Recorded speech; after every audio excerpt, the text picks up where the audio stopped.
The security guard's hand was already reaching for his radio when the woman spoke. "I'm not leaving until he sees these children." Her voice carried no desperation. No pleading. Just the flat certainty of someone who had traveled too far to accept refusal. She stood at the iron gates of the Pembroke estate, morning fog still clinging to the hedgerows behind her, holding the hands of two small figures who watched the uniformed man with careful, measuring eyes. "Ma'am, I've explained. Mr. Pembroke doesn't accept unannounced visitors. If you'd like to contact his office. His office will tell me the same thing yours is telling me. That there's a process. That there are channels. That important men don't meet with women who arrive at their gates looking like they've slept on buses." She tilted her chin slightly. "I know how this works. I also know that when he hears the name Colwyn, every process in this house will stop." The guard's expression flickered. Not recognition. Confusion. Colwyn? Colwyn Ashworth. His brother. Mr. Pembroke doesn't have a brother. He does. Or he did. Her grip tightened almost imperceptibly on the children's hands. Colwyn died 3 months ago. These are his children. And whatever Mr. Pembroke believes about his family, whatever stories he's told himself for the past 28 years, these two are standing at his gate. And they exist whether he acknowledges them or not. The guard stared at her for a long moment. Then at the children. The boy was perhaps 7, dark-haired, with a stillness that seemed too old for his face. The girl was younger, maybe 5, and she was looking up at the massive house beyond the gates with an expression that mixed wonder and wariness in equal measure. "Wait here," the guard said finally. "I'll make a call." He stepped into the gatehouse. Through the window, the woman watched him speak into a phone, his face cycling through skepticism to uncertainty to something that looked almost like alarm. When he emerged, his entire demeanor had changed. "Someone will escort you to the main house. Please wait by the fountain in the entrance courtyard." The gates began to open. The woman, Sybil, allowed herself one slow breath. Then she walked forward, the children matching her pace, and entered the world that had rejected her husband before she ever knew him. The courtyard fountain hadn't run in years. Sybil noticed this as she waited, the children sitting on the stone edge of the empty basin, their legs dangling. Verity was tracing patterns in the dry concrete with her finger. Theron simply watched the house, his gaze moving across the windows as if counting them. "Mama," Verity said quietly, "is this where Daddy grew up?" "Part of where he grew up." "Yes. It's very big." "It is." "Did he have his own room?" "I imagine he had several." Theron spoke without turning. "He never talked about it much." "This place. He said it was like remembering a dream you had when you were sick. Everything too large and slightly wrong." Sybil felt her chest tighten. Colwyn's words, coming from their son's mouth. He had been listening more carefully than she realized. The front doors of the house opened. A woman emerged first, elderly, dressed in dark practical clothing, her silver hair pulled back severely. A housekeeper, Sybil guessed. Behind her came a man. He was tall. Gray at the temples, but still possessing the kind of bearing that spoke of lifelong privilege. His suit was immaculate, his posture straight, his expression carefully neutral. But his eyes were fixed on the children with an intensity that bordered on hunger. He looked like Colwyn. Not identical. The years had carved different lines into different faces. But the bones were the same. The height. The particular way the brow furrowed when processing difficult information. Sybil stood. "Mr. Pembroke. You claim to be connected to my brother." His voice was controlled. Too controlled. The voice of a man holding something volatile in careful hands. "I don't claim anything. I was married to Colwyn for 11 years. These are his children. Theron is 7. Verity is 5. Everard Pembroke looked at the children again. Verity had stopped tracing patterns and was staring at him with frank curiosity. Theron met his gaze without blinking. Colwyn left this family 28 years ago. He took nothing. Left no address. Made no contact. I know. You know. A slight edge entered his voice. You know, and yet you've brought these children here, expecting, what, exactly? Acknowledgement? Money? Some portion of an inheritance your husband forfeited when he walked through these gates for the last time? I expect nothing from you, Mr. Pembroke. Colwyn expected nothing from you either. But he asked me to come. Before he died. He asked me to bring the children here, to show them where he came from, to let them meet whatever family remained. She paused. He asked me to give you a chance to know them. Even though you never gave him a chance to be known. The silence that followed was absolute. Then Verity said, in her clear high voice, "You look like Daddy."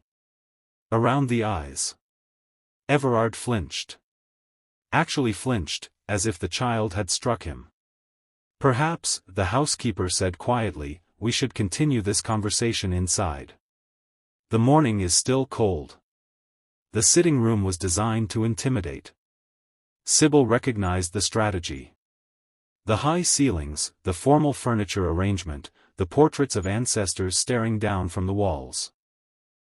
This was a room where business was conducted, where supplicants were reminded of their place, where the weight of old money pressed against anyone who didn't belong. She sat in a chair that was probably worth more than her car. The children sat on either side of her, close but not clinging. They had learned early how to present themselves with dignity. Colwyn had taught them that. Everard remained standing, as if sitting would concede something he wasn't prepared to give. How did he die? The question came without preamble. Cancer. Pancreatic. By the time they found it, there was nothing to be done. 3 months from diagnosis to, she stopped. Gathered herself. 3 months. 3 months. Everard's voice was hollow. And in those 3 months, he didn't think to contact me directly? He thought about it. Every day. He composed letters in his head during chemo sessions. He drafted messages he never sent. But he was afraid. Afraid of what? Of being rejected again. Of reaching out after 28 years and being told that the door was still closed. That the family he had been born into still wanted nothing to do with him. Sybil met his eyes steadily. He was afraid of dying with that rejection being the last thing he experienced from the people who were supposed to love him. So instead he sent you. After. He sent me because he believed that you might respond differently to his children than you would have to him. Because he hoped that whatever had calcified between the two of you might crack when faced with Theron and Verity. Because, her voice wavered for the first time. Because he loved you. Despite everything. He loved you, and he wanted his children to have a chance at knowing their uncle. Even if that uncle had failed him. Everard turned away. Walked to the window. Stood there for a long moment, his back to the room, his shoulders rigid. If you are feeling the weight of what is unfolding in this room, you are beginning to understand what this story is truly about. Not money. Not inheritance. Something far more complicated and far more human. Make sure you are subscribed to Billionaire Stories with Mr. Lawson. Because what happens next will challenge everything you assume about family, forgiveness, and the possibility of redemption. When Everard finally spoke again, his voice was different. Quieter. Stripped of its earlier defensiveness. What did my father tell you? About why Colwyn left? Your father told me nothing. I never met your father. Colwyn told me that he died 12 years ago. Yes. 12 years. Everard still didn't turn. And in those 12 years since his death, Colwyn still never reached out. Would you have answered? If he had? The question hung in the air. I don't know, Everard said finally. Honestly. I want to say yes. I want to believe I would have welcomed him back, that we could have rebuilt something. But I don't know. My father's voice was very loud in my head for a very long time. Even after he was gone. Maybe especially after he was gone. What did your father tell you? About why Colwyn was sent away? Everard was quiet for so long that Sybil thought he might not answer. Then he turned, and his face held something she hadn't expected. Shame. He told me that Colwyn had disgraced the family. That he had formed an attachment with someone unsuitable. Someone who would tarnish the Pembroke name if the association continued. He told me that Colwyn had been given a choice, end the relationship or leave the family. That Colwyn had chosen to leave. And you believed him. I was 28 years old. I had spent my entire life believing my father. Agreeing with my father. Performing whatever version of myself my father required. His voice cracked slightly. I didn't know how to do anything else. Did you try to find Colwyn? After? Once. About 6 months later. I hired someone. Discreetly. They tracked him to a town in the Midlands. He was working in a garage. Living in a rented room. I had an address. A phone number. And I did nothing. I told myself I was respecting his choice. That if he wanted to come back, he knew where to find us. But the truth, Everard closed his eyes. The truth is I was afraid of what my father would do if he found out I had gone behind his back. I was afraid of being cast out too. I was a coward. Theron spoke for the first time since entering the house. Dad said you used to read to him. At night. When he couldn't sleep. He said you would sit on the edge of his bed and read adventure stories until he fell asleep. Everard's composure shattered completely. He sat down heavily in the nearest chair, his hands covering his face. His shoulders shook. The room was silent except for the sound of a man confronting 28 years of buried grief. Verity slipped off her chair and walked across the room toward him. She stood in front of his hunched figure, her small face serious and thoughtful. Are you sad because Daddy died? Everard lowered his hands. Looked at this child who carried his brother's eyes. Yes, he managed. Yes, I'm sad because Daddy died. And I'm sad because I missed so much. Because I should have been there. Because I made choices that, he stopped. Looked at Sybil. What was she? This woman my father found so unsuitable. Sybil felt a cold anger stir beneath her composure. She was a waitress. At a cafe near the university. Her name was Emmerich. She was working 2 jobs to support her mother, who was ill. She had no family money, no social connections, no pedigree. Just a good heart and the misfortune of falling in love with a Pembroke. A waitress. Everard's voice was flat. My father destroyed his relationship with his younger son. Threw him out of the family. Erased him from every photograph and document. Because he fell in love with a waitress. Because he refused to see her as less than human. Because he said that if this family couldn't accept the woman he loved, then this family didn't deserve him. And this woman. Emmerich. Did he marry her? No. The relationship ended about a year after he left. The pressure, the poverty, the uncertainty, it was too much. She moved away. Colwyn spent the next several years alone, working his way up from mechanic to foreman to eventually owning his own garage. He was 34 when he met me. 35 when we married. 37 when Theron was born. And you knew. All this time. About his family. About us. I knew he had a brother he loved. I knew he had a father who had hurt him. I knew there was an estate somewhere that held memories he couldn't quite let go of, even when those memories caused him pain. She paused.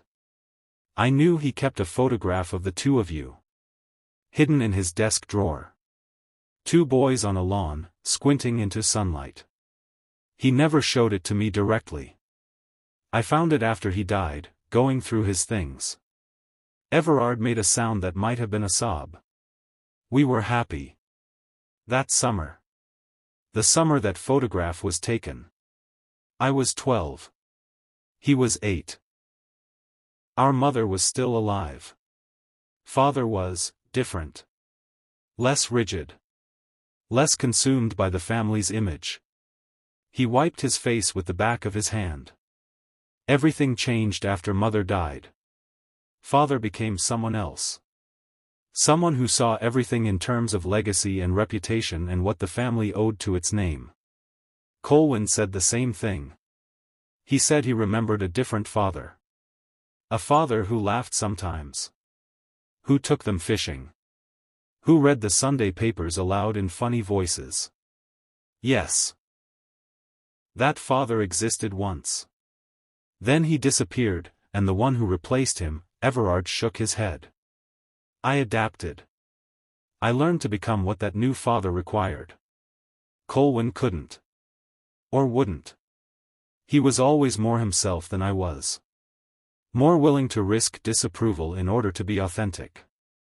And you resented him for it. The words landed like stones. Yes, Everard said quietly. I did. Part of me hated him for being brave enough to leave. For having the courage I lacked. For choosing a waitress over everything our father had built, and being at peace with that choice. He looked at Theron, at Verity, at these children who represented everything he had missed. And now he's dead. And I'll never have the chance to tell him I'm sorry. I'll never be able to say that I was wrong. That I should have fought for him. That I should have walked out those gates beside him instead of standing in the doorway watching him go. The clock in the corner marked 15 seconds of silence. Then Sybil said, You can't tell him. But you can tell them. She gestured at the children. They're here. They exist. They carry everything Colwyn was, everything he believed in, everything he built in the years after this family discarded him. You can't undo the past. But you can be present for them. If you choose to be. Why would you want that? After everything? Because Colwyn wanted it. Because he believed that people could change. Because he spent his whole life hoping that someday, somehow, this family would remember how to love each other. Her voice hardened slightly. And because my children deserve to know where they come from. The good and the bad. The wealth and the cruelty. All of it.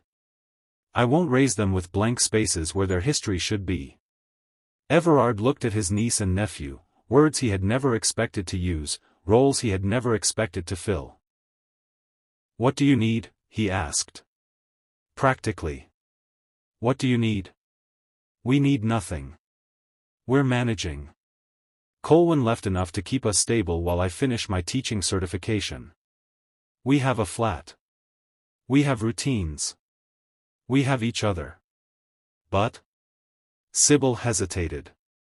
This was the part she hadn't wanted to acknowledge. The part that felt too much like begging. But managing is not the same as thriving. And the children are struggling. Theron has nightmares every night since Colwyn died.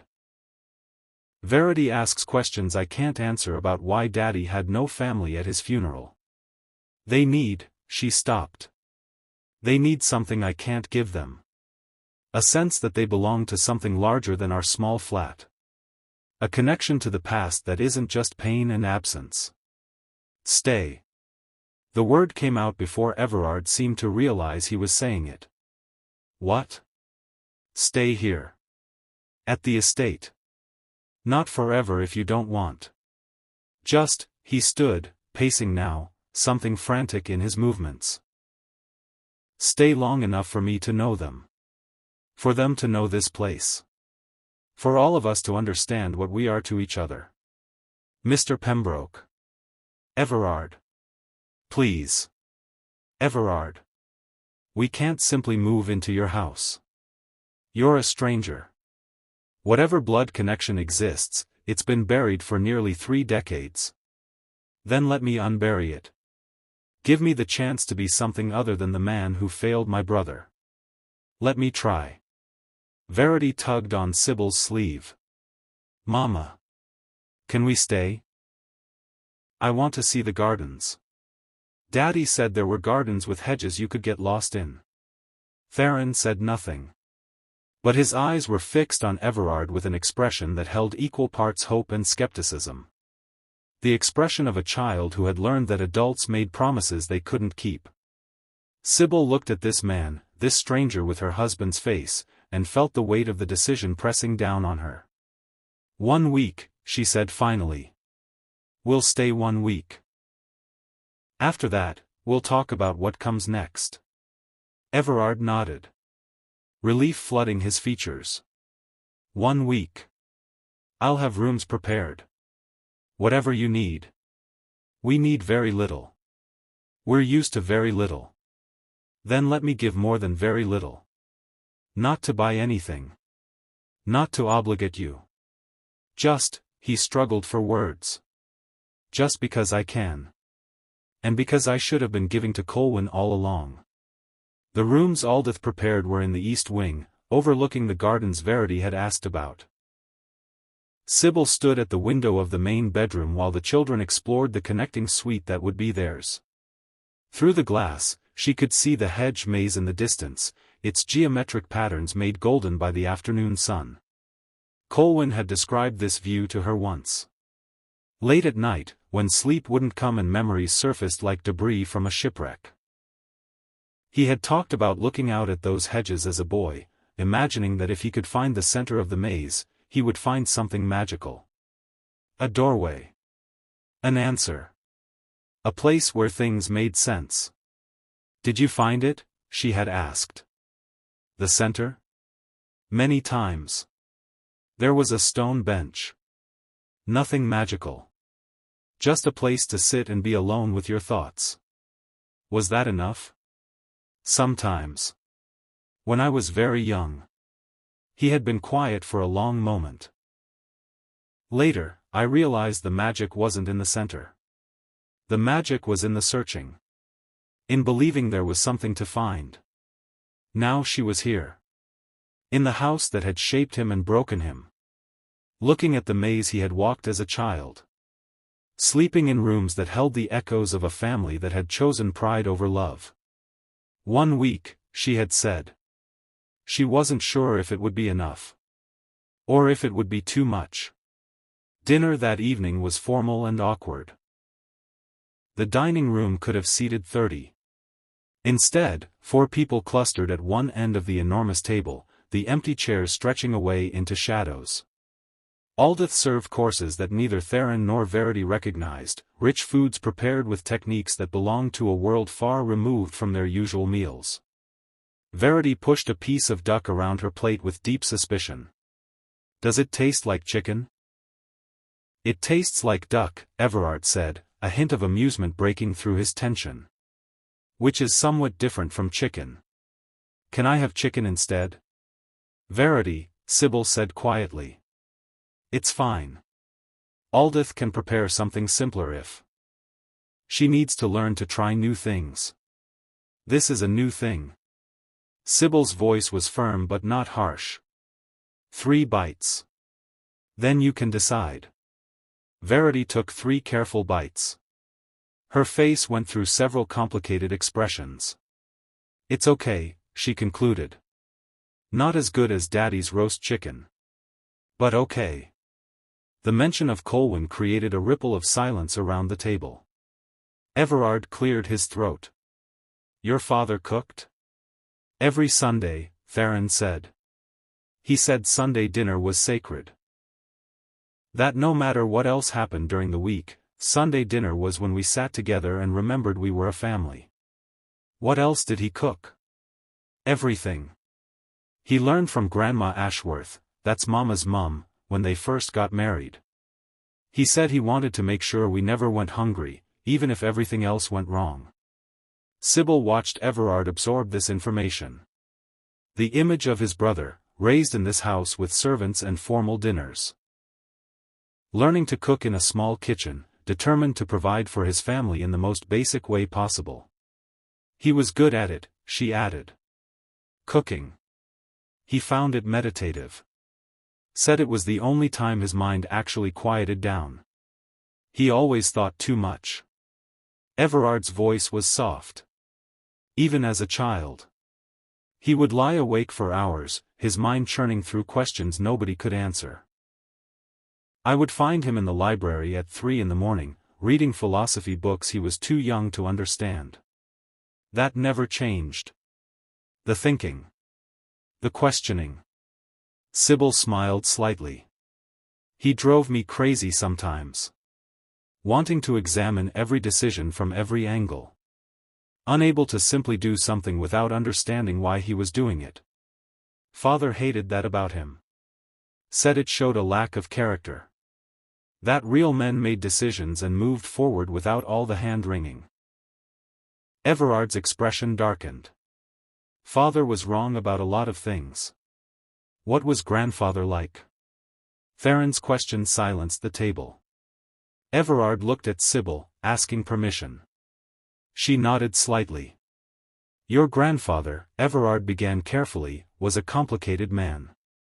He could be very charming when he wanted to be. Very generous, in ways that benefited his image. But he was also rigid. Controlling. He believed that the family's reputation was more important than the happiness of any individual member. Daddy said he was cold, Verity offered. Like a refrigerator that could talk. Despite everything, Everard laughed. A genuine laugh that transformed his face. Yes. That's not inaccurate. But Daddy also said there was another grandfather. From before. A grandfather who laughed and played and read stories in funny voices. Theron was watching Everard closely. He said that grandfather disappeared when your mum died. And the refrigerator grandfather took his place. Your father remembered correctly. Our mother's death changed everything. Father became, Everard searched for words. He became obsessed with control. With making sure nothing else he valued could be taken from him. He controlled the business, the household, every aspect of our lives. And when Colwyn refused to be controlled, he threw him away, Theron finished. Like garbage. Theron, Sybil said. It's what happened. The boy's voice was hard. Dad told me. Not all of it. But enough. His own father threw him away because he fell in love with the wrong person. Everard met the child's accusing gaze without flinching. Yes. That's what happened.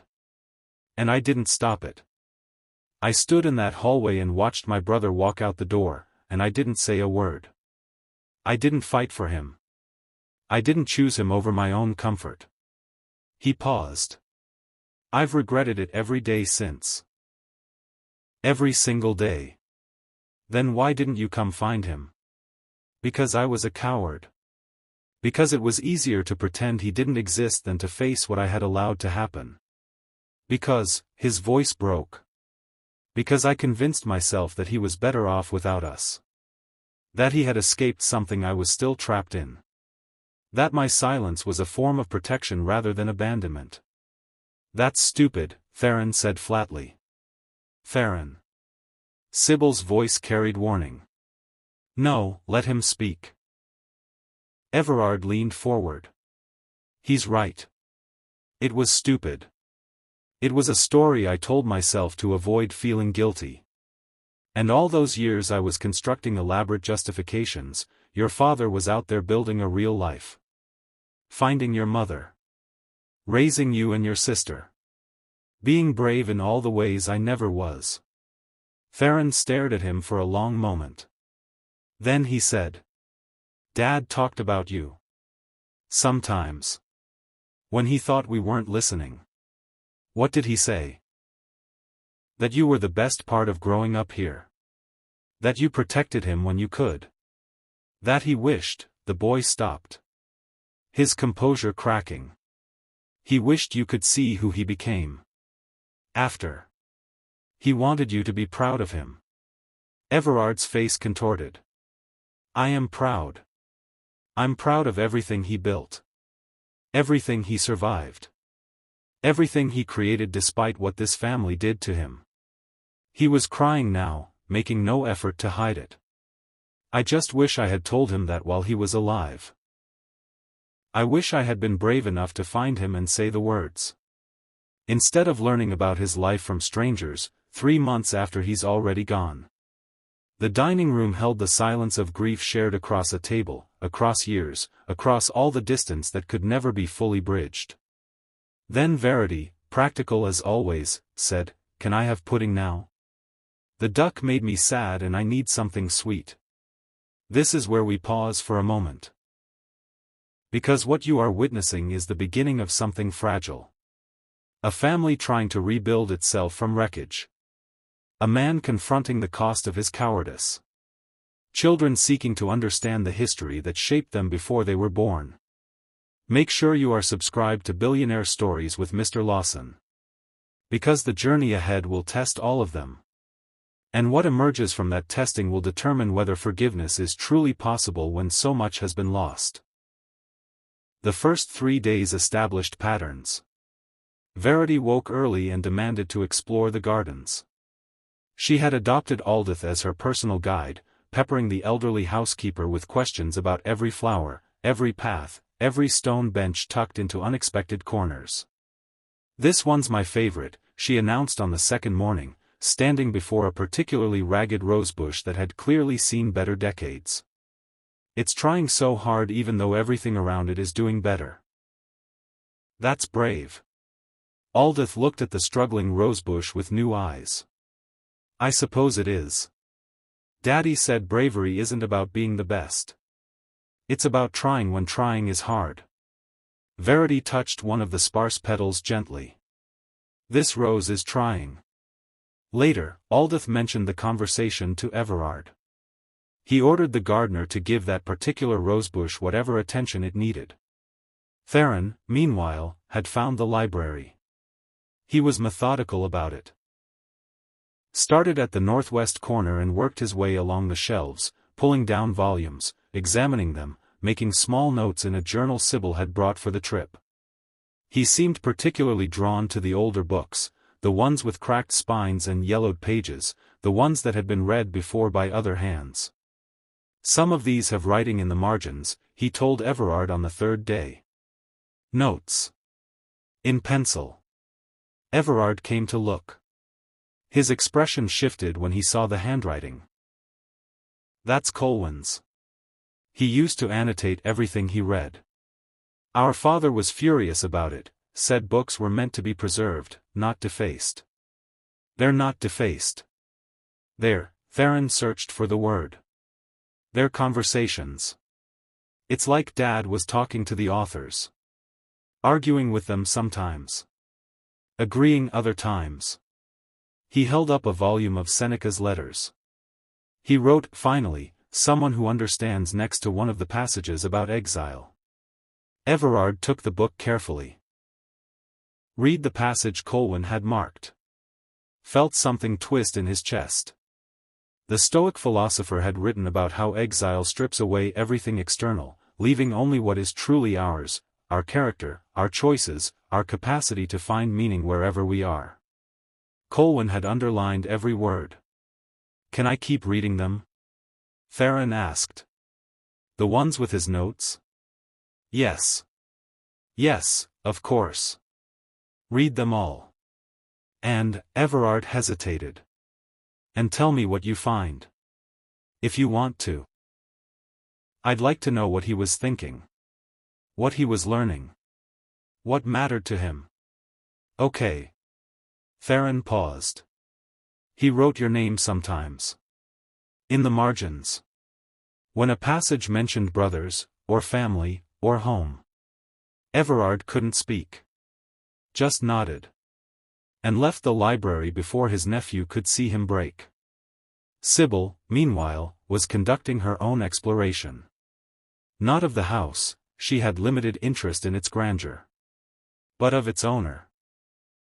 She watched Everard with careful attention, cataloguing his reactions, his hesitations, his moments of genuine feeling and his moments of performance. He was trying. She could see that. He showed up for every meal. He asked questions about the children's interests, their school, their friends.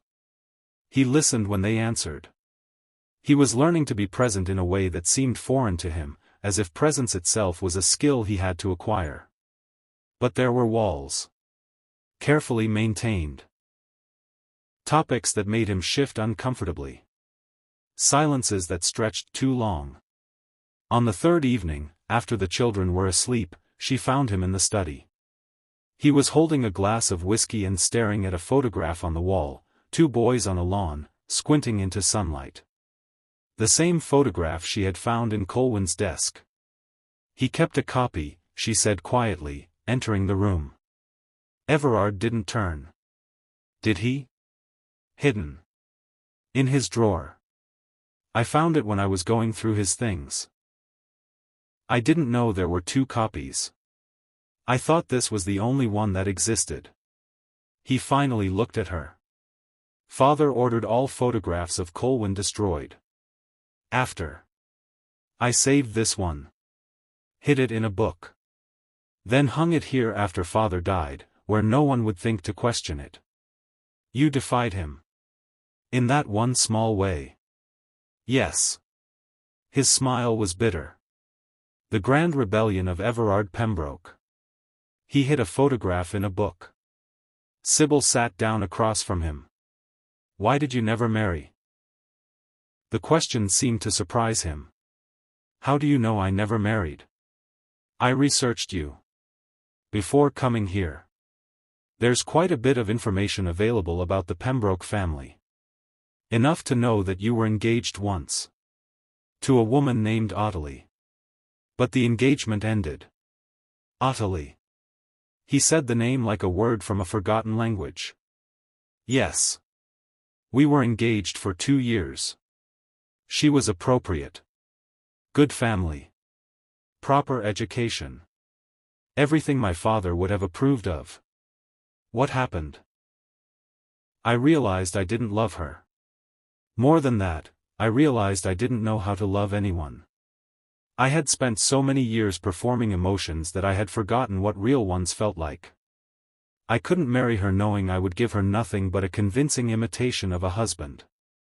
That was brave. In its way. Was it? Or was it another form of cowardice? Ending the relationship so I wouldn't have to confront my own emptiness? I don't know. I don't know you well enough to say. No. You don't. He took a long swallow of whiskey. I've been alone for a very long time, Sybil. By choice, yes, but also by incapacity. I don't know how to be with people in any way that isn't transactional. Even this, he gestured vaguely at the house around them. Even this is a transaction. I'm offering resources in exchange for something I want. Access to the children. A chance at redemption. The opportunity to feel less like a monster when I look in the mirror. Is that how you see it? Isn't that how it is? Sybil considered the question. I think you're telling yourself a story, she said finally. The same way you told yourself a story about why you never looked for Colwyn. It's easier to believe you're incapable of genuine connection than to risk making the connection and having it fail. You're very direct. I learned it from your brother. He said life was too short for comfortable lies. Everard laughed, a painful sound. He was always like that. Even as a child. He would say exactly what he was thinking, consequences be damned. Father hated it. Said he had no sense of strategy. And you? Did you hate it? No. I envied it. Desperately. I wanted to be that free. That unafraid of disapproval. But I couldn't. The part of me that might have been brave had been trained out of existence by the time I was old enough to realize it was missing. It's not missing. It's just buried. How would you know? Because you saved the photograph. Because you ended an engagement to a woman you didn't love rather than lying to her for the rest of your life. Because when I showed up at your gates with Colwyn's children, you let us in. She leaned forward. Because you're sitting here at, she glanced at the clock. 11 at night, talking honestly with a woman you barely know, instead of hiding behind the walls you've spent decades constructing. Everard stared at her. You're very like him, he said quietly. Colwyn. The way you speak. The way you see through pretense. I was his wife. It would be strange if some of him hadn't rubbed off on me. He was lucky to have found you. We were lucky to have found each other. After everything this family did to him, he still believed in love. He still believed that connection was possible. That people could be trusted. She paused. He believed that about you, too. Even though you gave him very little evidence to support it. The words landed hard. What did he say? About me? That you were the one person in this house who had truly seen him. That when your mother was dying and your father was disappearing into his grief, you were the one who kept the family together. You were 15. Taking care of an 8-year-old who didn't understand why everything was falling apart. I tried. You did more than try. You succeeded. For years. Until your father's demands became impossible to resist. Sybil's voice softened slightly. Colwyn understood that. Better than you might think. He didn't blame you for being unable to defy a man who controlled every aspect of your existence. Then what did he blame me for? The silence. After. The 28 years of pretending he didn't exist. The choice to protect yourself rather than reach out. She met his eyes steadily. He could forgive you for not fighting your father in the moment. He couldn't forgive you for never trying to find him afterward. Everard set down his glass. His hands were shaking slightly. Can I tell you something? Something I've never told anyone? Yes. I wrote to him. Once. About 15 years ago. I wrote a letter. Explained everything. Apologized for everything. Told him I wanted to see him, to rebuild whatever might still be possible. Sybil felt cold suddenly. He never received a letter. No. Because I never sent it. Everard's voice was barely above a whisper. I wrote it. Addressed it. Put a stamp on it. And then I sat with it in my hands for 3 hours. And at the end of those 3 hours, I burned it. Because I was afraid. Afraid of what? Of what it would mean. If I sent it. If I acknowledged that I had been wrong, that I had failed him, that I wanted another chance. Because if I sent that letter and he rejected me, his voice cracked. I would have no more excuses. No more stories to tell myself about why we weren't in contact. I would have to face the fact that I had lost my brother permanently. And I couldn't. I couldn't bear the possibility. So I burned the letter and I went on pretending that the silence was something that had happened to me rather than something I was choosing. Sybil sat with this information for a long moment. Do you still have it? What? The letter. Some version of it. Do you still have the words? In my head. I remember every sentence. Then write it again. Not to send, obviously. But write it again. Give it to the children. Let them read what you would have said if you had been brave enough to say it. Why? Because they deserve to know. That you wanted to reach out. That you tried, even if you failed to follow through. Because it matters that the silence wasn't indifference. It was fear. And fear is something they can understand. Indifference would be unforgivable. Everard looked at her with an expression she couldn't quite read.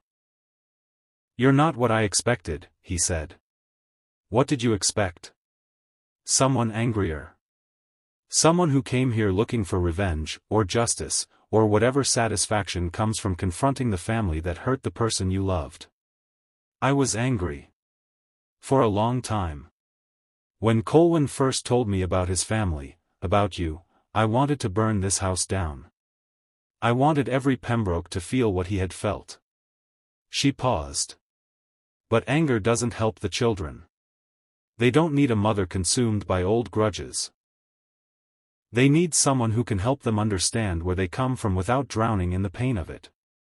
And where do you put the anger? When you're not feeding it? I put it in a box. On a high shelf.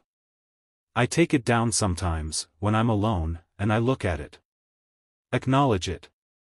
Then I put it back. She smiled faintly. It's still there. I don't think it will ever fully go away. But it doesn't control me anymore.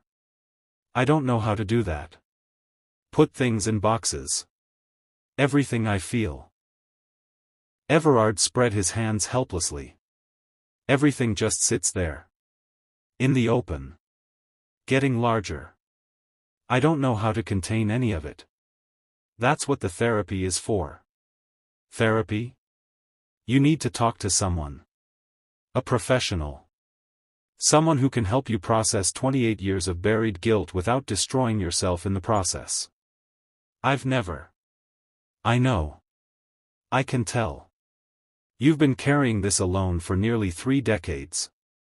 That's not sustainable. It's not healthy. And if you want any chance of being present for those children, really present, not just going through the motions, you need to deal with what you're carrying. Everard stared at her. Colwyn used to do this too. Tell me exactly what I needed to hear whether I wanted to hear it or not. Like I said. He rubbed off on me. She stood. Write the letter. Find a therapist. And be here tomorrow morning for breakfast. Verity has decided she wants to teach you a song about butterflies, and attendance is not optional. She left him sitting in the study, holding his glass of whiskey, staring at the photograph of 2 boys who had once been everything to each other. The letter took him 4 nights to write. Everard sat in his study after the house had gone quiet, after Sybil had checked on the children and retired to her room, after even Aldith had finished her final rounds and disappeared into her quarters. He sat with paper and pen, not a computer. Something about the formality of handwriting felt necessary, and he tried to find words for 28 years of silence. The first night, he wrote 3 pages and burned them all. The second night, he wrote 5 pages and kept 2. The third night, he stared at blank paper for 3 hours and wrote nothing at all. The fourth night, something broke open. He wrote until his hand cramped. Wrote about the morning Colwyn left, the way the front door had sounded when it closed, the particular quality of light in the hallway that he could still see when he closed his eyes. He wrote about the months that followed, the empty chair at dinner, the way their father had forbidden anyone from speaking Colwyn's name. He wrote about finding the photograph and hiding it, the small rebellion that had felt enormous at the time. He wrote about the letter he had burned. The words he had been too afraid to send. The years of silence that had calcified into something that felt permanent. And he wrote about regret. Not the dramatic kind that appeared in novels. The quiet kind that lived in ordinary moments. Seeing brothers together on the street and feeling something twist in his chest. Reading news stories about family reconciliations and wondering if it was too late for his own. Waking at 3 a.m. with his brother's name in his mouth, having dreamed conversations they would never have. When he finished, it was nearly dawn. The letter was 11 pages long. His handwriting had grown increasingly ragged as the hours passed, but every word was legible. He read it through once. Then folded it carefully and placed it in an envelope. On the front, he wrote, "For Theron and Verity. From the uncle who should have been braver." He gave them the letter on the 5th morning. Breakfast was the usual controlled chaos. Verity had decided she didn't like eggs anymore, a development that had occurred overnight and would likely reverse itself by lunch. Theron was reading at the table, a habit Sybil had given up trying to break. Aldith moved between them with the practiced efficiency of someone who had seen many meals descend into disorder. Everard waited until the children had finished eating. Then he placed the envelope on the table between them. "What's this?" Verity asked, reaching for it immediately. "Something I wrote. For both of you. About your father.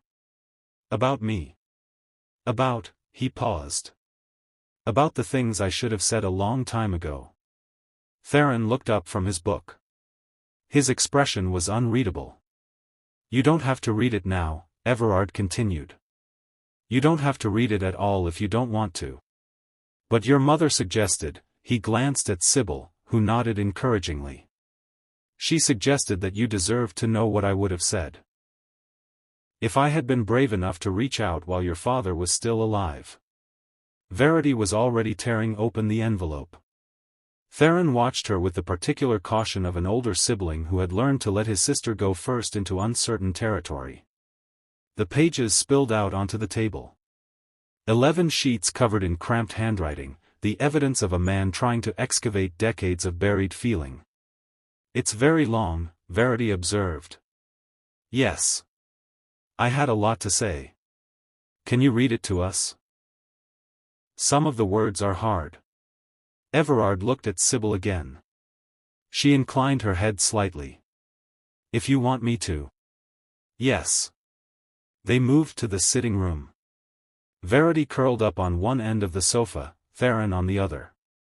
Sybil sat in a chair nearby, close enough to intervene if necessary but far enough to give them space. Everard sat across from the children, the letter in his hands, and began to read. The reading took over an hour. He stopped frequently. When his voice broke, when the children had questions, when certain passages required explanation. Theron asked about the timeline, wanting to understand exactly when things had happened and in what order. Verity asked about feelings, wanting to know what Everard had been thinking at specific moments. When he reached the section about the burned letter, the one he had written and never sent, Theron interrupted. "Read that part again." Everard read it again. The description of sitting with the sealed envelope, wanting desperately to mail it, convincing himself that the risk was too great. "You were scared," Theron said. "Not a question." "Yes. Dad was scared too. Sometimes. He didn't show it much, but I could tell. Late at night when he thought I was asleep." "What was he scared of?" Theron was quiet for a moment. "That he wasn't enough. That no matter how hard he tried, he wouldn't be able to give us what we needed. That something would happen to him and Mama wouldn't be able to manage alone." The words hung in the air. "He was enough," Sybil said quietly. "He was more than enough. He just couldn't always see it. He wanted to call you," Theron continued, looking at Everard. "Lots of times. He would pick up the phone and hold it, and then put it down again. He said he didn't know what he would say. That too much time had passed. That you probably didn't even remember him." "I remembered. Every day." "Then why didn't you call either?" It was the question Everard had been dreading. The one that had no good answer. "Because I was a coward. Because I had convinced myself that the silence was too old to break. Because," he stopped. Forced himself to continue. "Because part of me didn't believe I deserved to be forgiven. And if I called, and your father said he couldn't forgive me, I would have had to face that directly. I was too afraid to risk it." "That's stupid," Verity announced. "Dad would have forgiven you. He forgave everyone." "Did he?" "He forgave the man who hit our car and broke his arm. He forgave Mama's friend who said mean things about him. He even forgave grandfather, and grandfather threw him away. Everard looked at Sybil for confirmation. It's true, she said. Colwyn didn't hold on to anger. He said it was like carrying hot coals, it only burned the person holding them. He let things go. Not always easily. Not always quickly. But eventually. He would have forgiven you, Verity repeated with the absolute certainty of a 5-year-old who had not yet learned to doubt. Everard felt tears sliding down his face. He didn't try to stop them. I know, he said. That's the worst part. I know he would have forgiven me. And I was too afraid to let him. The week Sybil had promised stretched into 2. Then 3. The children had settled into the rhythms of the house in ways that surprised everyone, including themselves. Verity had claimed a corner of the garden as her personal domain, carefully tending the struggling rosebush she had adopted on her first day. Theron had worked his way through an entire shelf of Colwyn's annotated books, filling his own journal with notes and questions. Sybil had begun meeting with a solicitor in town, sorting through the complexities of Colwyn's minimal estate and ensuring the children's documentation was in order. She came and went with a quiet efficiency that Everard found both admirable and slightly intimidating. And Everard himself was changing. He had taken Sybil's advice about therapy. Found a woman named Dr. Pemberley in the city who specialized in family estrangement and complicated grief. The first session had been excruciating, he had spent most of it staring at his hands, unable to form coherent sentences. But he had gone back. And back again. And slowly, painfully, he was learning to excavate the buried territory of his own history. You're different, Aldith observed one evening, after the children had gone to bed. These past weeks. Something in your face has changed. Is that good or bad? Good. You look less like a man carrying an invisible weight. The weight is still there. I'm just learning how to set it down sometimes. Aldith nodded, as if this made perfect sense. Your brother, she said quietly. I knew him. When he was young. Before everything happened. Everard looked at her sharply. You never said. It wasn't my place. Your father made it very clear that the subject was closed. I learned to keep my thoughts to myself. She paused. But I remember him. Bright child. Always asking questions, always wanting to understand how things worked. He used to follow me around the kitchen, asking why I did things in particular orders. Why I added salt at certain moments. Why some vegetables needed longer to cook than others. He became a good cook. Apparently. His wife mentioned it. That doesn't surprise me. He paid attention. Most children don't. He did. Aldith's voice softened. When your father sent him away, I cried. For 3 days. I couldn't stop thinking about him out there alone, that questioning mind with no one to answer it. Why didn't you ever tell me this? Because you were struggling too. I could see it. The way you closed down after he left. The way you became more and more what your father wanted, less and less yourself. I thought, she stopped. I thought that mentioning him would only make things harder for you. I was wrong. I should have spoken. Should have kept his memory alive in this house instead of letting your father erase him. You were afraid too. Yes. I was afraid too. She met his eyes. Fear made cowards of all of us. Everyone in this house. We let him be erased because speaking up was too dangerous. Everard absorbed this.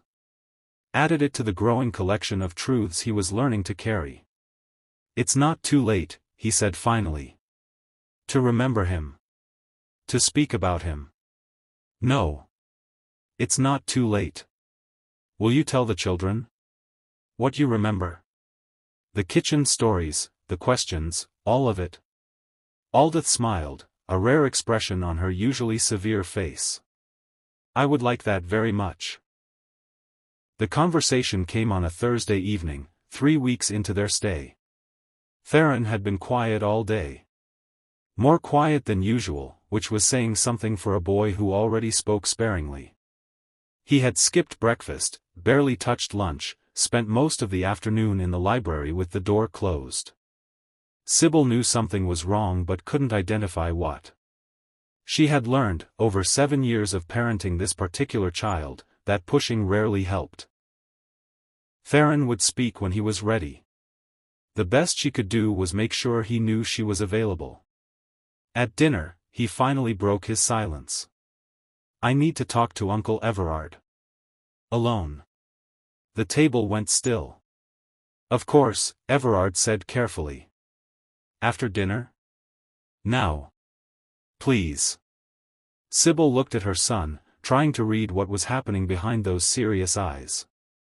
He met her gaze steadily, asking for trust without being able to explain why. Verity and I will take a walk in the gardens, she said. Take whatever time you need. They sat in the study, the photograph of 2 boys watching from the wall. Theron didn't speak immediately. He seemed to be arranging words in his head, testing their weight before releasing them. I found something, he said finally. In the library. Inside one of Dad's books. He reached into his pocket and pulled out a folded piece of paper, yellowed with age. Everard felt his heart rate increase. What is it? A letter. From Dad. To you. He must have written it years ago and then hidden it. Theron handed over the paper carefully, as if it were something fragile and dangerous. I think you should read it. Everard unfolded the letter with shaking hands. The handwriting was unmistakably Colwyn's, the same cramped script that filled the margins of the library books. The paper was thin, soft with age, covered on both sides. Dear Everard, the letter began. I'm writing this at 3 a.m. because I can't sleep. Again. Sybil thinks I should talk to someone professional about the insomnia, but I know what causes it. It's the same thing it's always been. The same face I see when I close my eyes. The same house I walk through in my dreams. I'm not going to send this letter. I've written dozens of them over the years and never sent any of them. But I need to put the words somewhere, and paper seems safer than speaking them aloud. Theron is 3 now. He has your eyes. I didn't expect that, but genetics work in strange ways. Sometimes I look at him and I see you at that age, serious and watchful, taking everything in. It breaks my heart and heals it at the same time. I wonder if you think about me. If you remember the summers we spent in the garden, the nights you read to me when I couldn't sleep, the way you taught me to ride a bicycle on the back lawn. I remember all of it. Every detail. Every moment of kindness in a house that had so little kindness to spare. I don't blame you for what happened. I want you to know that. I blamed you for a long time, for not fighting harder, for not following me, for choosing safety over brotherhood. But I understand now. Father's shadow was enormous. The weight of his expectations was crushing. You did what you had to do to survive. I forgive you. I forgave you years ago. I just wish I had a way to tell you. Maybe someday I'll be brave enough to send one of these letters. To pick up the phone. To come back to those gates and demand to be seen.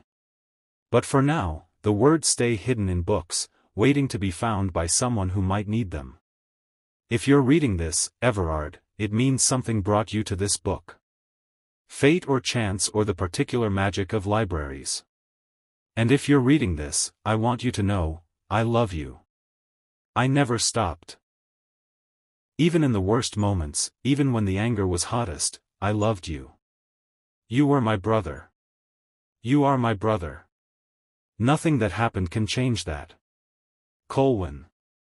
Everard read the letter 3 times. By the second reading, he was crying so hard he could barely see the words.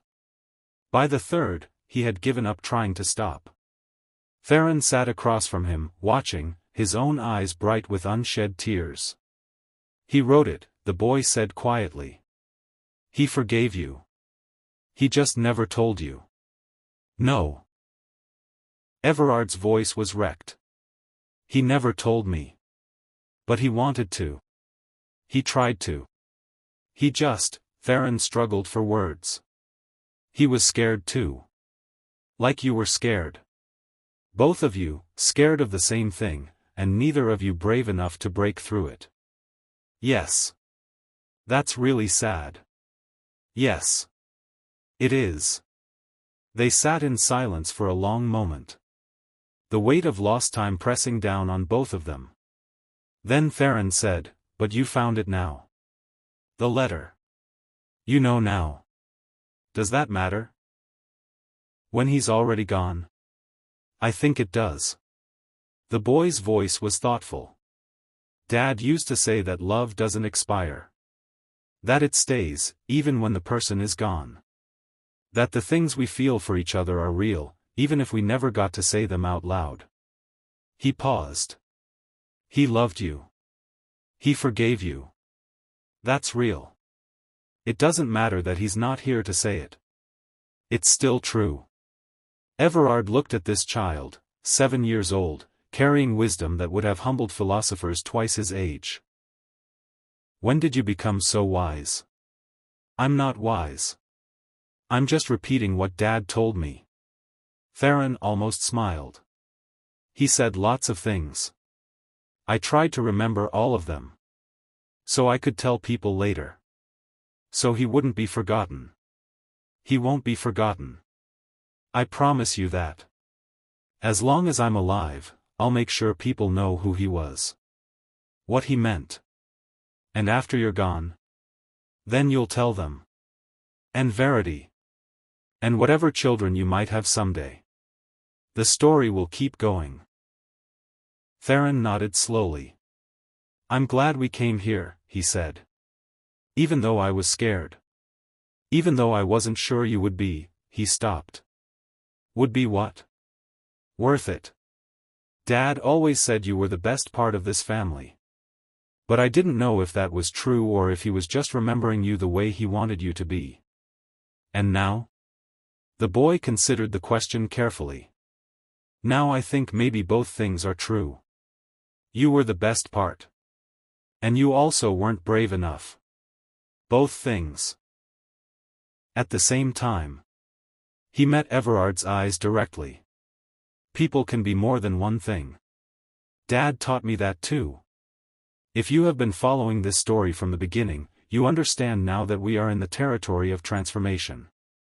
Not the dramatic kind that happens in single moments, but the quiet kind that accumulates over days and weeks in conversations too small to seem significant. Make sure you are subscribed to Billionaire Stories with Mr. Lawson. Because the final movement of this story will show you what becomes possible when people choose connection over fear. The seasons turned. Summer faded into autumn, the garden's Verity had claimed transforming into a landscape of gold and crimson. The struggling rosebush she had adopted dropped its last petals and entered dormancy, though she checked on it every morning anyway, convinced it needed encouragement to survive the winter. Sybil completed her teaching certification. She had been offered a position at a school in the town near the estate, not the original plan, which had involved returning to their flat in the city, but plans had a way of changing when circumstances shifted. "We could stay," she said to Everard one evening, after the children had gone to bed. "If the offer is genuine." "If it wouldn't be." "It's genuine. And it wouldn't be anything except welcome." Everard looked at her carefully. "But I need to understand something first." "What?" "Are you staying because it's genuinely what you want? Or because you feel obligated? Because the children have settled here and uprooting them would be difficult?" Sybil was quiet for a moment. "Both," she said finally. "Both things are true. I want to stay because the children are thriving here in ways I couldn't have predicted. Because you've become important to them, genuinely important, not just as a source of resources but as a person they care about. Because, she paused. Because I've come to believe that Colwyn was right about you. That underneath the walls and the fear, there's someone worth knowing. And the obligation part? The obligation is real too. I promised Colwyn I would give you a chance.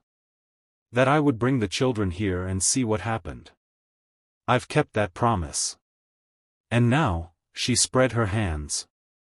Now I'm not sure where the obligation ends and the genuine wanting begins. Maybe they're tangled together in ways I can't separate. Is that a problem? I don't know. Is it? Everard considered the question. I think, he said slowly, that most things worth doing involve some mixture of obligation and desire. We stay in jobs because we need the money and because we find meaning in the work. We maintain friendships because of history and because we genuinely enjoy the person. Pure motivation is rare. Maybe even impossible. That's surprisingly philosophical. I've been reading Colwyn's annotated books. His margin notes are rubbing off on me. Sybil laughed, a real laugh, unguarded in a way she rarely allowed herself to be. He would have liked that. Knowing his thoughts were still influencing people. He influences everything now. Whether he knows it or not.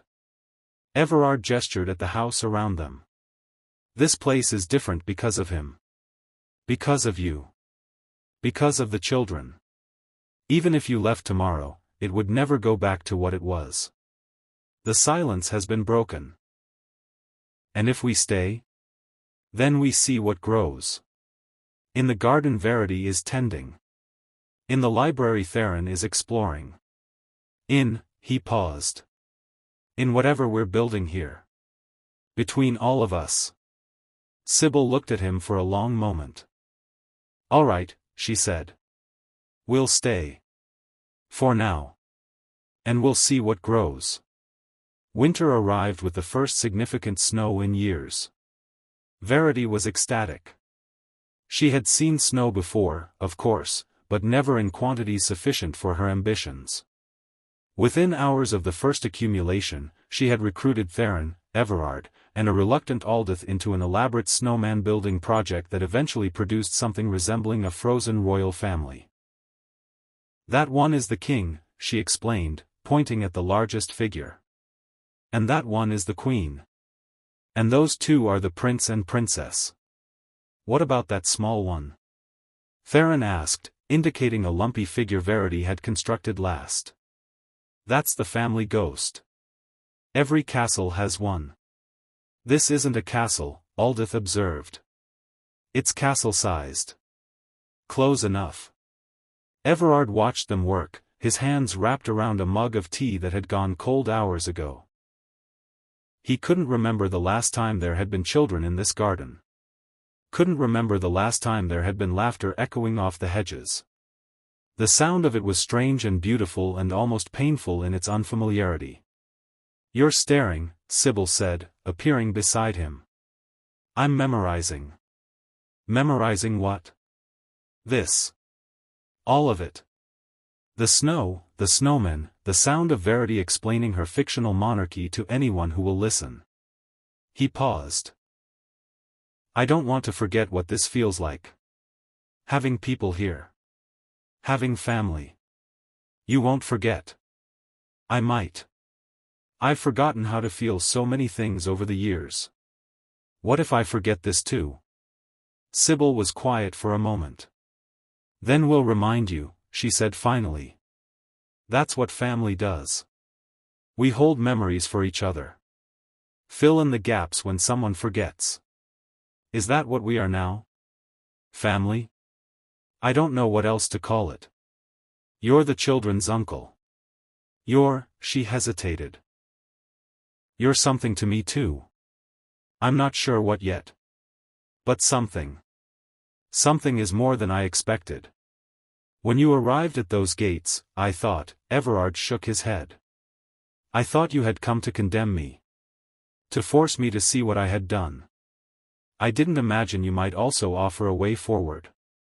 I didn't come to offer anything. I came because Colwyn asked me to. What happened after, she shrugged. That grew on its own. I can't take credit for it. You can take credit for staying.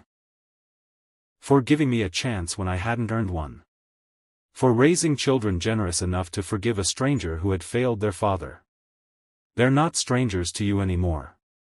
No. They're not. Verity's voice rose in the distance. Uncle Everard. Come see. The ghost needs a face and I don't know what kind of face ghosts have. Everard smiled. Actually smiled, the expression transforming his face into something younger and softer. Apparently I'm needed for ghostly consultation. Go. I'll rescue your tea before it freezes. He handed her the mug and walked toward the snow figures, where Verity was waiting impatiently, her cheeks red with cold and happiness. Sybil watched him go. Watched him kneel in the snow beside his niece, discussing the facial features appropriate for supernatural beings with complete seriousness. And she felt something shift in her chest. Some final reservation releasing. They would stay. Not just for now. For as long as staying made sense. This was home now. Or it was becoming home. Or it would become home, if they continued building it together. Spring arrived slowly, reluctantly, as if the winter didn't want to release its grip. But eventually the snow receded and the ground softened and the first green shoots appeared in Verity's garden. Her rosebush had survived the winter, barely, and she greeted its first new leaves with the kind of celebration usually reserved for major holidays. It made it, she announced at breakfast. I told you it would. It just needed someone to believe in it. Everything needs that, Aldith said quietly, setting down plates of eggs. Belief. Attention. Care. Theron looked up from the book he was reading, one of Colwyn's, as always, this one filled with margin notes about Stoic philosophy and the nature of resilience. Dad wrote something about that, he said.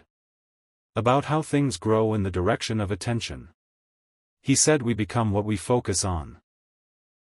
Your father was wise, Everard said. He read a lot. I think that's where the wisdom came from. Theron closed the book carefully. Can I ask you something? Anything. What are we going to do? Like, he struggled to articulate. What's the plan? Long term? Are we going to live here forever? Are Mama and you going to? He stopped, embarrassed. Sybil and Everard exchanged glances. There is no plan, Sybil said carefully. Not a formal one. We're staying for now. Your uncle has been very generous. Beyond that, Everard interrupted, I would like to make some things more permanent. If your mother agrees. Sybil's expression shifted. What do you mean? I've been speaking with my solicitors. About the estate. About the future. Everard took a breath. I'm not getting younger. I have no children of my own. When I die, everything I have will go, somewhere. I've always assumed it would go to the foundation, or to distant relatives I've never met, or simply into the ether. Everard. Let me finish. Please. He turned to face all of them, Sybil, Theron, Verity, even Aldith, who had paused in her serving. You are my family. The only real family I have left. And I want to ensure that whatever happens to me, you are provided for. Not as charity. Not as obligation. But as recognition of what you are. What are we? Verity asked, confused by the adult intensity of the conversation. You're my niece. Theron is my nephew. Your mother is, he glanced at Sybil. Your mother is the woman who gave me a chance I didn't deserve. And I want all of you to know that you have a place here. Permanently. Legally. Beyond any question. Sybil's face had gone very still. This is a lot to process. I know. I'm not asking for a decision right now. I'm just telling you what I'm thinking. What I want. If you object. I don't object. Her voice was quiet. I'm just surprised that you would formalize this. Why surprised? Because most people talk about family without doing anything to back it up. They say the words and then continue acting in their own interest. You're actually, she shook her head. You're actually changing your estate plan. Your legal documents. For people you've known less than a year. I've known you less than a year. But I've known Colwyn my whole life. And these are his children. His legacy. The living proof that he built something beautiful despite everything this family did to him. Everard's voice thickened. Providing for them isn't generosity. It's justice. It's the least I owe to a brother I failed. Theron spoke, we don't need your money. Everyone turned to look at him. We don't, he continued, his voice steady.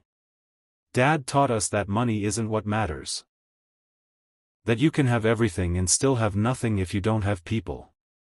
If you don't have connection. He met Everard's eyes. We didn't come here for your money. We came here because Dad wanted us to know you.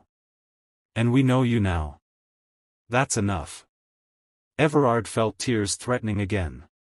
This kept happening now, emotions surfacing without permission, decades of frozen feeling suddenly thawing. You're right, he said. The money isn't the point.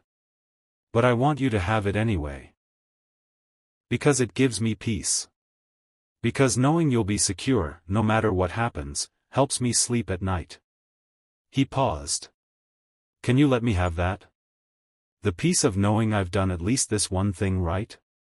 Theron was quiet for a long moment. Then he nodded slowly. Okay. If it helps you. Then okay. Verity, who had been following the conversation with increasing confusion, spoke up, does this mean we get to keep living here? With the garden and the library and Aldith's cooking?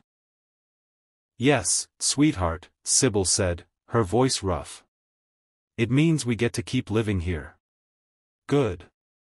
Because my rosebush needs me. I can't abandon it now. Years passed. Not in a blur, but in the particular way years pass when you're paying attention, slowly enough to notice the changes, quickly enough to be surprised by how much has accumulated. Verity grew from a chattering 5-year-old into a thoughtful teenager with her father's questioning mind and her mother's practical determination. Her rosebush flourished under her care, eventually producing blooms that rivaled anything else in the garden. Theron grew into a young man who wrote poetry and studied philosophy and kept filling journals with thoughts and observations. He had his father's annotated copies rebound and preserved, treating them like the sacred texts they had become for him. Sybil completed her teaching career at the local school, eventually becoming headmistress. She was known for her directness, her fairness, and her absolute refusal to let any student feel invisible or unimportant. And Everard became someone he had never expected to be. A presence. An uncle. A member of a functioning family. He learned how to attend school events and holiday dinners. He learned how to listen without trying to fix.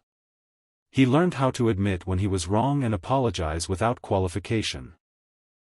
He learned that love was not a feeling but a practice, something you did every day in small ways that accumulated into something larger. Dr. Pemberley helped. The therapy continued for years, excavating layer after layer of buried feeling, teaching him skills he should have learned decades earlier. He emerged from each session a little more capable of connection, a little less trapped in the patterns his father had instilled. You've done remarkable work, Dr. Pemberley told him one day, perhaps 5 years into their sessions. When you first came to me, you could barely make eye contact. Now you're hosting birthday parties and attending parent-teacher conferences. I'm still terrified most of the time. Of course you are. But you do it anyway. That's what courage is. I don't feel courageous. No. Courageous people rarely do. They just keep showing up. The letter arrived on what would have been Colwyn's 60th birthday. It came from Emmerich. The woman who had been the catalyst for everything, the waitress Colwyn had loved, the relationship that had cost him his family. Everard hadn't known she was still alive. Hadn't thought about her in years. But apparently Sybil had tracked her down, had reached out, had begun a correspondence that she had kept private until this moment. "She wants to meet you," Sybil said, handing him the letter. "To tell you her side of the story. If you're willing." Why would she want that? After all this time? Because she's been carrying guilt too. For decades. She believed that if she had ended the relationship herself, Colwyn might have been able to stay. That her refusal to walk away was what destroyed everything. Everard read the letter. It was 3 pages long, written in careful handwriting, filled with the particular kind of honesty that only comes from long reflection. "Dear Mr. Pembroke," it began. "I don't know if you remember me. We met only once, briefly, before everything happened. I was the woman your father found unsuitable. The waitress who wasn't good enough for a Pembroke. I've spent 40 years believing I ruined your brother's life. That if I had been stronger, smarter, more willing to accept my place, he might have kept his family. His inheritance. His future. Sybil tells me I'm wrong. That Colwyn built a good life after he left. That he had children, a marriage, work that meant something to him. That he was happy, or at least as happy as anyone manages to be. I want to believe her. But I also want to hear it from someone who knew him before. Someone who can tell me what was lost when he walked away. I don't expect forgiveness. I'm not asking for absolution. I just want to understand. To know that his life, after me, was worth living. If you're willing to meet, I would be grateful. If not, I understand. Some doors are better left closed. Emmerich Hartley." Everard read it 3 times. Then looked at Sybil. "You arranged this?" "I reached out." "Yes. After I found her contact information in some of Colwyn's old papers." Sybil's expression was unreadable. "I thought she deserved to know what happened to him. And I thought you might benefit from meeting someone else who had been damaged by your father's choices." "Why?" "Because you're not the only one carrying guilt, Everard. You're not the only one who has spent decades wondering if you could have done something differently. And sometimes," she paused. "Sometimes it helps to meet another person who understands. Who carries similar weight. You think I should meet her? I think you should decide for yourself. But yes. I think it might be good for both of you." They met 3 weeks later, at a cafe in the city. Emmerich was in her late 60s now, silver-haired and carefully composed. She had the particular dignity of someone who had worked hard for everything she had. "Mr. Pembroke. Thank you for coming." "Everard. Please."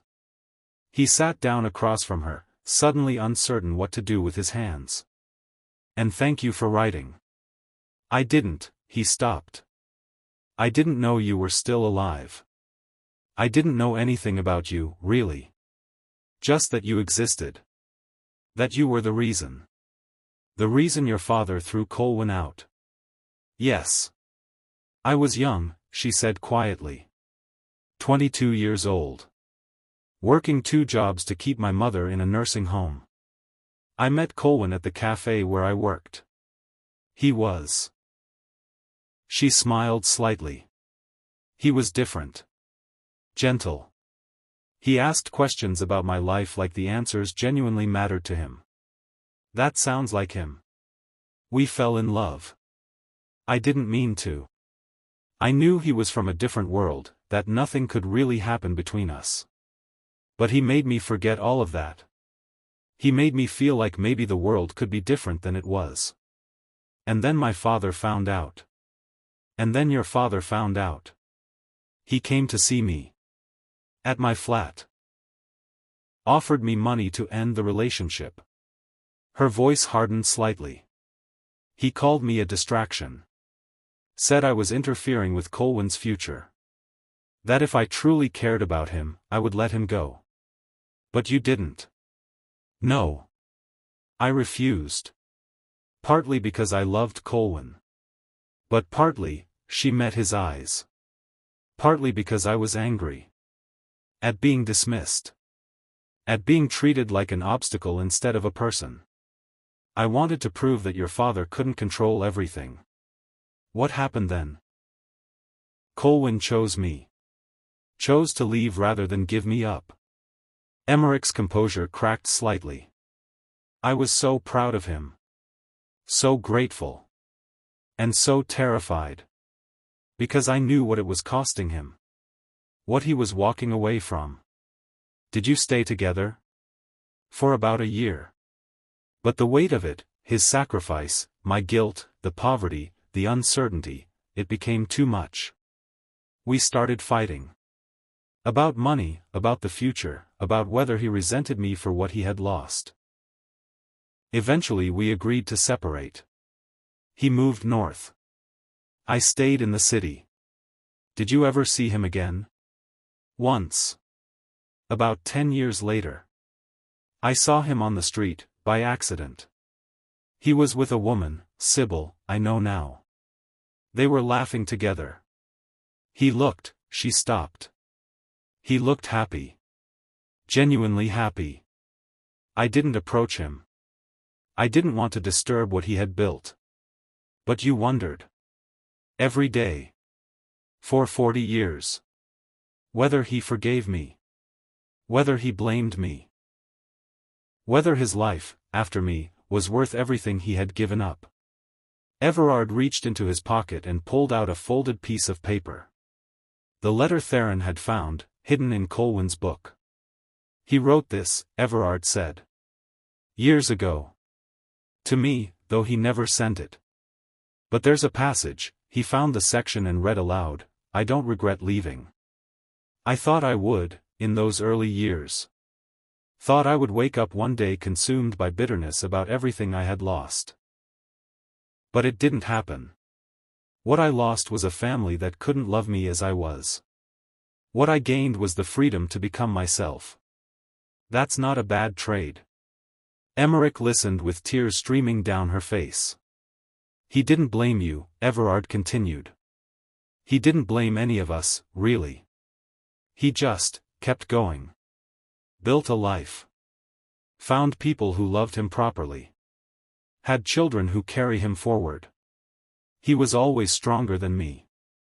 He was stronger than all of us.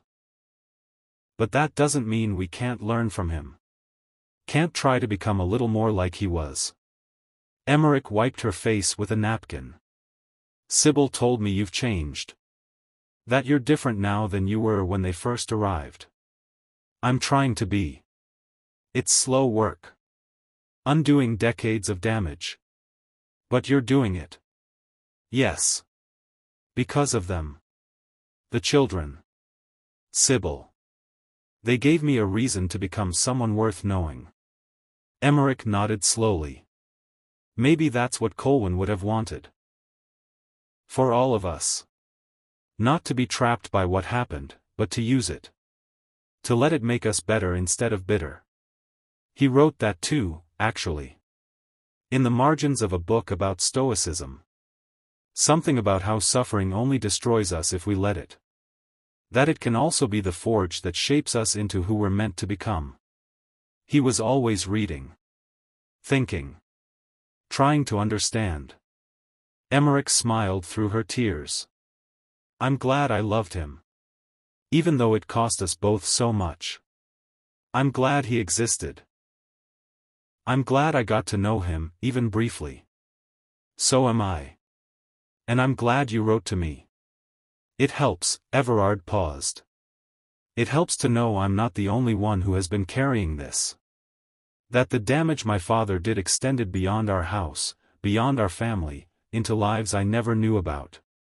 We're all connected, Emmerich said. The people we love, the people we hurt, the people we never meet who are affected anyway. It's frightening, in a way. How much our choices ripple outward. It's also hopeful. If the damage can ripple outward, so can the healing. Everard died at 73, peacefully, in the house that had finally become a home. Theron and Verity were there. Sybil was there. Aldith, who had outlived everyone's expectations, was there. Even Emmerich came, having maintained a correspondence with the family in the years since that first meeting. The funeral was held in the garden, near the rosebush Verity had tended since childhood. The weather cooperated. One of those perfect spring days that felt like a benediction. Theron gave the eulogy. My uncle spent the first 54 years of his life learning the wrong lessons. He learned that family was about legacy and control. That love was conditional, based on performance and compliance. That safety required walls, distance, the careful management of every relationship. Then we showed up at his gates. My mother, my sister, and me. Carrying the name of a brother he had failed. Demanding nothing but acknowledgement. Offering nothing but presence. And he let us in. That was the turning point. That was the moment when everything changed. Not because we were special, we weren't. We were just people, showing up, asking to be seen. But he made a choice. He chose to open the door. To face what he had done. To try, impossibly late, to become someone different. The last 19 years of his life were the truest years. The years when he learned that love was not a transaction but a practice. That family was not about blood but about showing up. That courage was not the absence of fear but the decision to act despite it. He used to say that my father had saved his life by dying. Not the death itself, that was tragedy. But the aftermath. The way it forced him to confront everything he had been avoiding.